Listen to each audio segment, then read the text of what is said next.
Amigos e amigas do canal do Paulo Nunes. Hoje eu vou falar para vocês sobre a farsa do triplex atribuída a Lula. Mas antes disso eu peço a você que continue se inscrevendo no nosso canal. Você que não é inscrito e que às vezes me encontra na rua e diz que viu e ouviu nós falarmos aqui, entretanto você não se inscreveu no canal. É importante para mim que você se inscreva no canal, porque isso nos fortalece.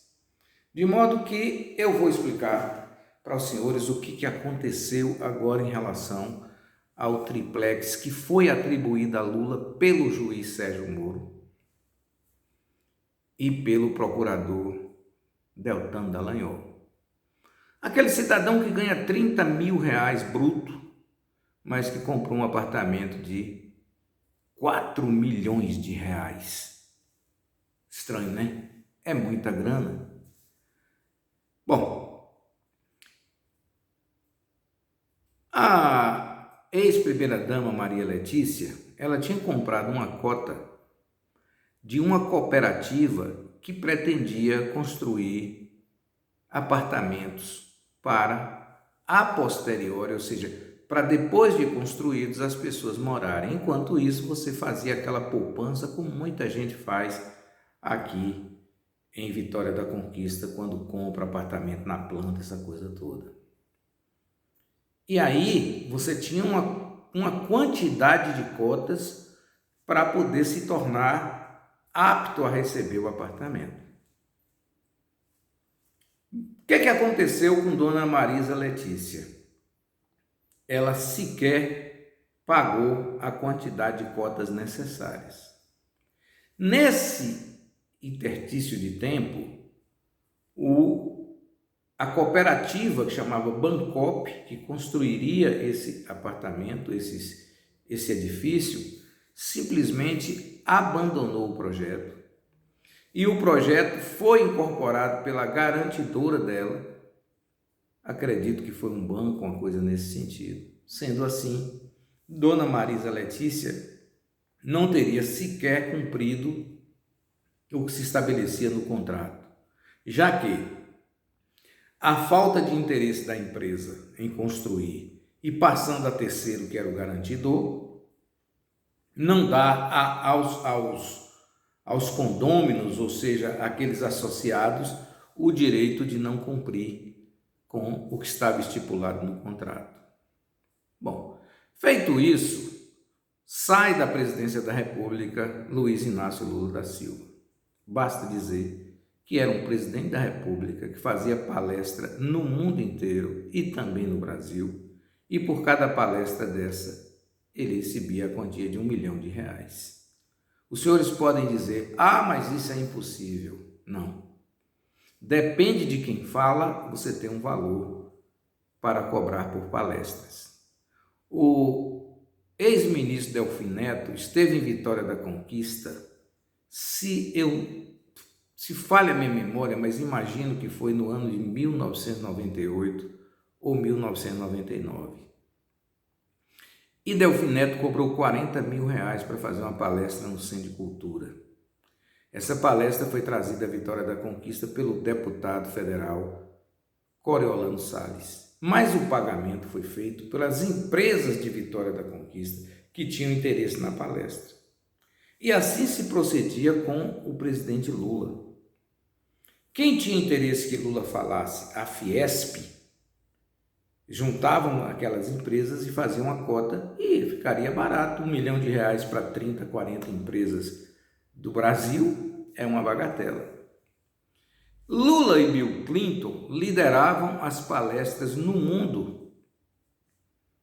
E aí, então, essas palestras eram automaticamente pagas por algumas empresas. Daí a você deduzir que uma empresa paga uma palestra para alguém e tem interesses outros, é outra história. Não é o que vem ao caso. E aí, um grande complô para encarcerar o ex-presidente Lula, ou no mínimo condená-lo ao ponto de tirá-lo de futuras eleições, já que ele tinha acabado de eleger para um segundo mandato a senhora Dilma Rousseff. E aí, alguém interpretou o seguinte: ora, se Dilma completa bem o mandato, não há nenhum impedimento que Lula retorne. Retornando, são mais 8 anos.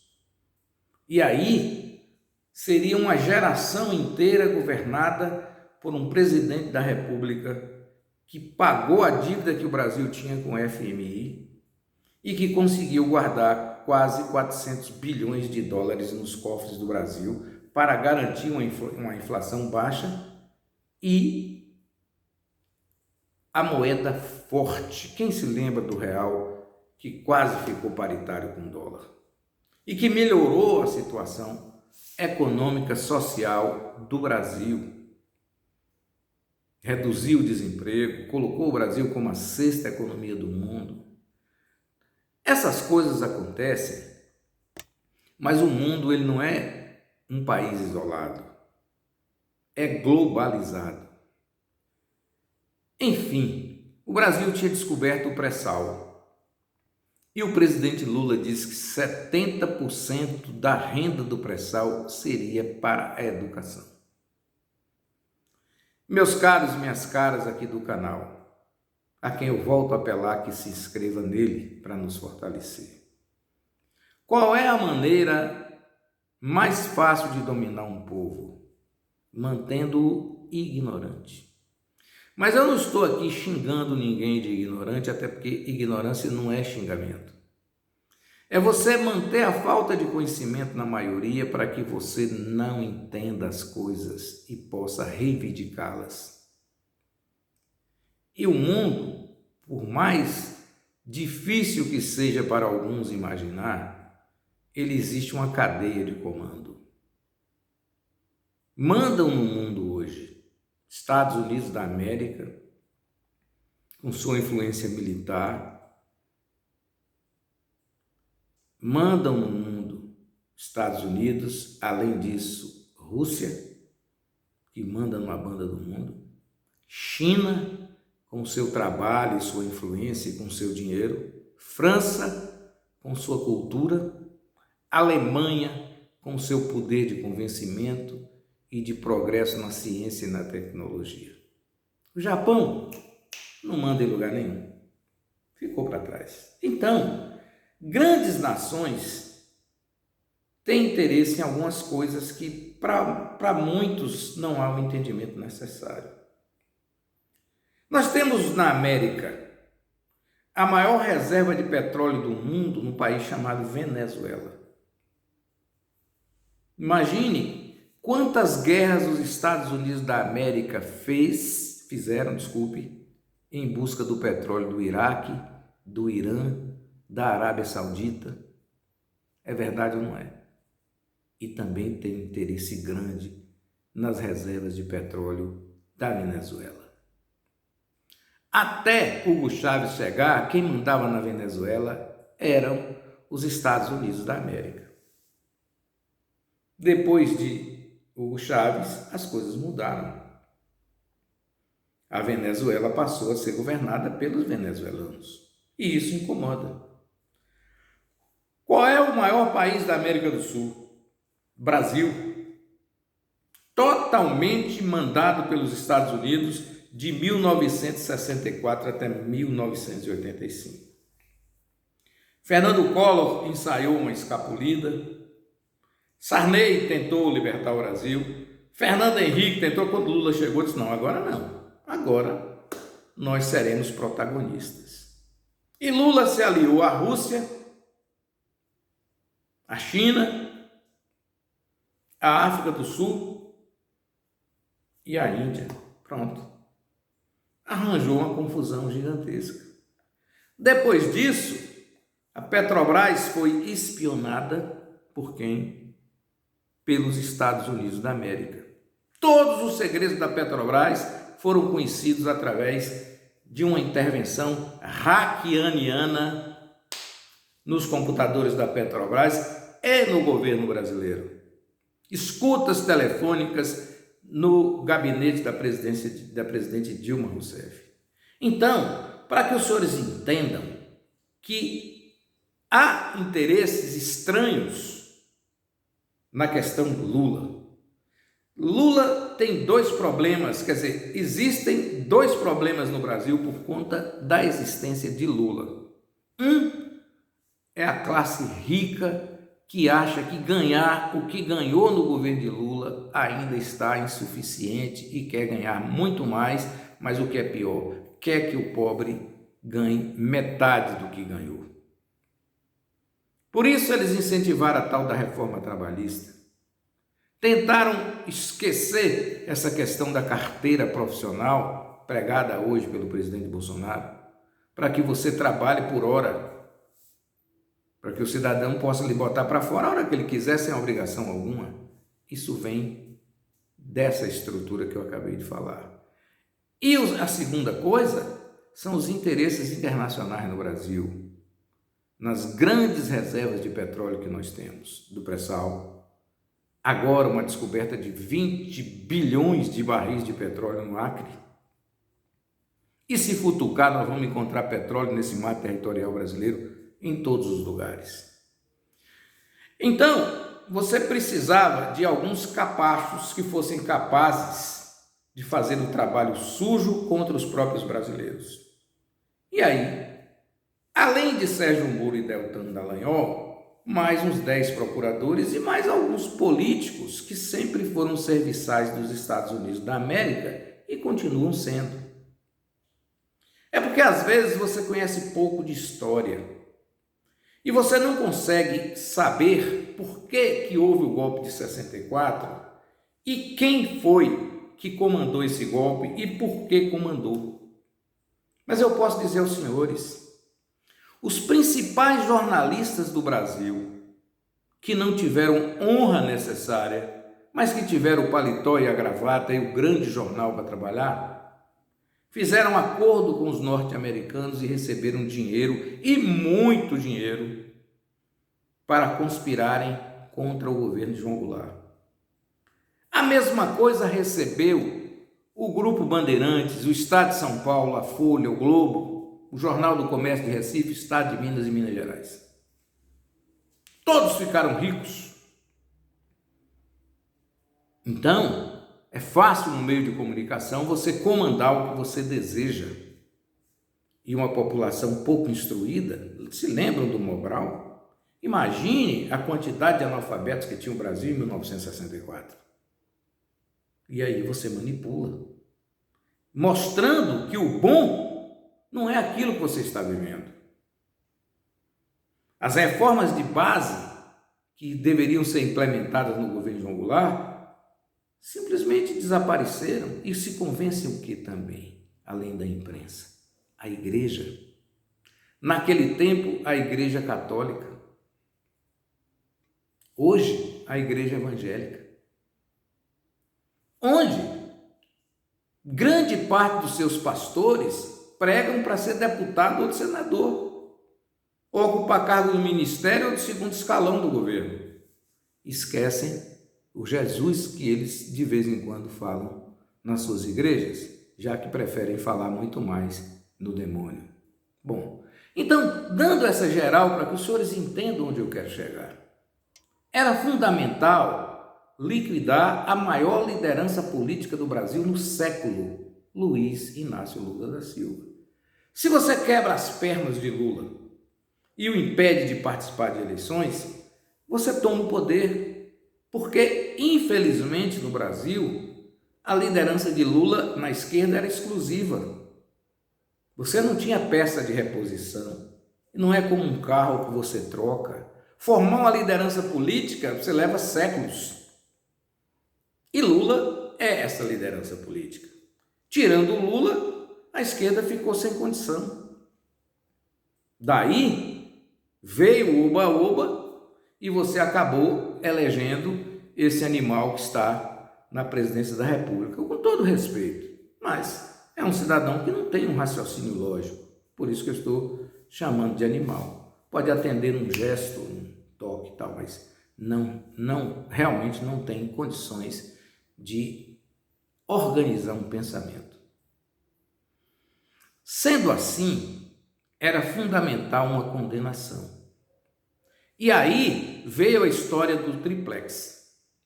Ora, quais são os erros jurídicos do triplex? 1. O triplex está em São Paulo. 2.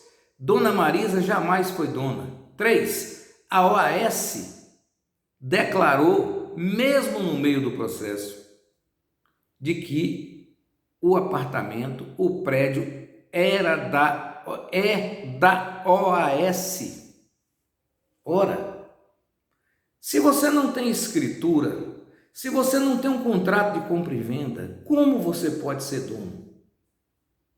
Nunca foi apresentado o contrato de compra e venda do apartamento. Aí disseram que o presidente visitou o apartamento. Ora, você visita o Palácio de Buckingham, você é dono dele? Você não é. Bom, considerando tudo isso, Lula foi condenado a 3 anos e meio por corrupção passiva. Em tese, Lula teria recebido da OAS, o apartamento em troca de algum favor. Eu vou dizer por quê. Porque essa é a condenação de corrupção passiva. Qual foi o favor? Nada. Certo? Desculpe. Condenado por lavagem de dinheiro. Então, Lula teria lavado o dinheiro, ou seja, vamos supor que esse apartamento custasse R$1 milhão. Aí Lula teria conseguido R$1 milhão de dinheiro sujo, lavou esse dinheiro e comprou com a OAS R$1 milhão. Não existe o pagamento. Logo, não tem lavagem de dinheiro. Aí veio o quê? A corrupção passiva. Como é que funciona a corrupção passiva? Você precisa ter cometido um crime para, em compensação, você receber o dividendo, ou seja, a corrupção passiva. Também não houve, porque o próprio juiz Sérgio Moro escreveu nos embargos do processo seguinte, que aquele juízo, que ele gosta de dizer assim, não apontou em lugar algum que existia alguma intervenção do presidente Lula na compra daquele apartamento. É o que está escrito lá. Aí eu pergunto, condenou por quê? Se ele está se tirando o corpo fora, mas por que sentenciou? Então, sentenciou pelas evidências. Pelo amor de Deus, evidência no direito tem que ter caso concreto. Algo que você possa segurar. Então, no caso, a única evidência que teria era a cota, se eu não me engano, que correspondia a 20 ou 15% do valor do apartamento para receber e ainda teria as prestações a pagar. Isso não é evidência de absolutamente nada. Terceiro, a OAS jamais. O próprio Moro disse que não há no processo nenhuma evidência de que a OAS tenha pago alguma coisa ao presidente Lula. Esse absurdo teratológico, o monstro criado. É claro que a gente não vai imaginar que 2 vagabundos do Brasil, Sérgio Moro e Deltan Dallagnol, iria ter essa ideia sozinho. Eles são instrumentos. A ideia era apenas tirar Lula do jogo. Por isso que o Sérgio Moro vazou aquele telefonema ilegal pela metade para levar o Supremo Tribunal Federal a entender que Lula estava tentando fazer coisa errada. Se não tivesse aquele hacker de Araraquara que descobrisse a tamanha conspiração, a gente não sabia disso. Quando isso foi jogado à tona e que tem a gravação desses malandros, a ministra Carmen Lúcia disse, não, isso aqui eu não tinha visto, mas Mas a prova é ilegal porque foi roubada do telefone. Sim, mas acontece que eu estou enxergando. A prova é ilegal porque o cara invadiu o telefone do sujeito. Ué, mas eu estou enxergando aqui, eu estou ouvindo a voz deles. Eu estou sabendo que o ministro Sérgio Moro recebeu um depoimento de uma testemunha que jamais existiu, junto com a delegada do caso e levada pelo procurador Deltan Dallagnol. Então, são esses bandidos que fizeram isso com o direito brasileiro. Daí então, o que aconteceu? Lula condenado, tenta disputar a eleição.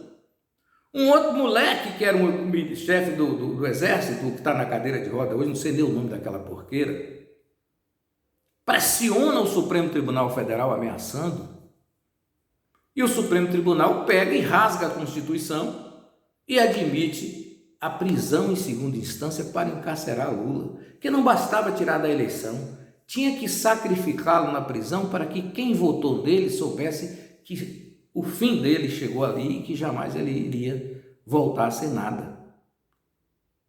Porque sabia, conhece aquela história de matar a cobra e mostrar a cobra morta?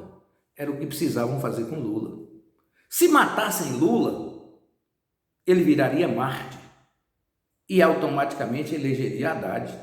Então era preciso Lula ficar preso sem direito a falar, a dar uma entrevista, para não alterar o resultado da eleição. Então, era fundamental que a eleição fosse ganha, mas não era para ser ganha por Bolsonaro. Era para ser ganha por Geraldo Alckmin. Porque eles entendiam que com Geraldo Alckmin daria para arrumar a parte brasileira. E aí, depois do governo de Geraldo Alckmin, a pressão dos Estados Unidos da América automaticamente iria controlar o petróleo do Brasil e o petróleo da Venezuela. Por isso que o presidente Donald Trump pediu a Jair Bolsonaro para dar o apoio da base aérea brasileira e da base militar em terra para uma possível invasão à Venezuela e a consequente prisão ou morte do presidente Nicolás Maduro. Isso é verdade. O Jair Bolsonaro, subserviente e ignorante, disse a Donald Trump que o exército faria isso. Quando ele chegou no Brasil, o vice-presidente, que também não é coisa flor que se cheira, mas pelo menos é inteligente, não é burro, chegou e disse: não conte com isso, presidente. As Forças Armadas não vão fazer isso. Não vamos atacar um país irmão, jamais, e provocar um cataclismo no Brasil. O povo latino não é brincadeira.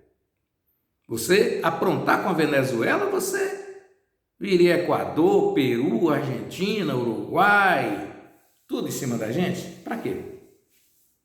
Qual a segurança teria os outros países da América sabendo que tem um inimigo que está ao seu lado, que era o Brasil?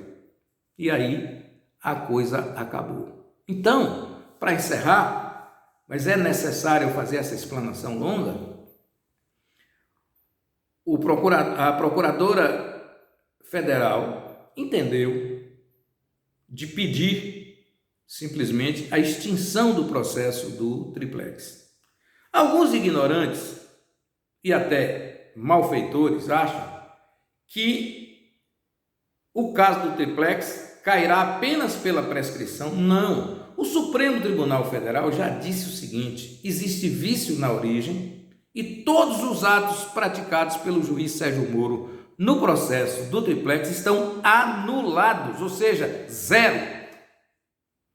Mas, se a Procuradoria entender de continuar com o processo, ele começa na origem, devagarzinho, e nomeou o Foro de Brasília para que faça isso. Ocorre que o Ministério disse ao juiz que não dá tempo para fazer absolutamente nada e faz a ressalva que o Supremo Tribunal Federal declarou nulos os atos. E para refazer o processo demoraria aproximadamente 7 anos, caso houvesse testemunha, que não há, porque as testemunhas foram todas arranjadas por Sérgio Moro e Deltan Dallagnol, todas falsas. Alguém com problema que precisava se livrar ia lá e fazia um depoimento falso, como fez seu Léo Pinheiro e que depois se arrependeu. E agora será beneficiado, porque o que ele falou não funcionou, porque ele foi sob pressão e ele teve que fazer uma carta. Ele decidiu fazer uma carta de próprio punho, dizendo que o que ele falou ele tinha mentido, que Lula não tinha nada a ver com peixe. Mas só que Lula pegou quase 600 anos de cadeia. E esses vagabundos estão aí candidatos. Sérgio Moro, moleque, e o Deltan Dallagnol, outro moleque. Escondidos atrás da religião protestante, que é essa fama que o cidadão tem de ser honesto apenas pela religião. E eu já disse que jamais o hábito faz o monge. Pois é. Então, sem efeito o triplex e será sem efeito Atibaia. São 21 processos que Lula estava respondendo e que já caíram por terra. Era de se esperar, porque a farsa não tem longa duração. Pode ser que Lula não vença as eleições, que as pessoas votem em Bolsonaro. Tudo bem, isso não tem problema. O que não pode é você tirar alguém da eleição apenas porque sabe que vai perder e porque está defendendo interesses escusos e interesses lesa-pátria contra o seu próprio povo, que foi o que Deltan Dallagnol fez e que Sérgio Moro fez. Tanto que Bolsonaro o colocou no governo e depois disse que ele é mau caráter. Como eles são iguais, a gente não sabe quem é que tem razão. Mas o fato que era necessário eu vir aqui para fazer esse comentário longo que eu espero que os senhores assistam até o fim, para dizer que a farsa do triplex acabou.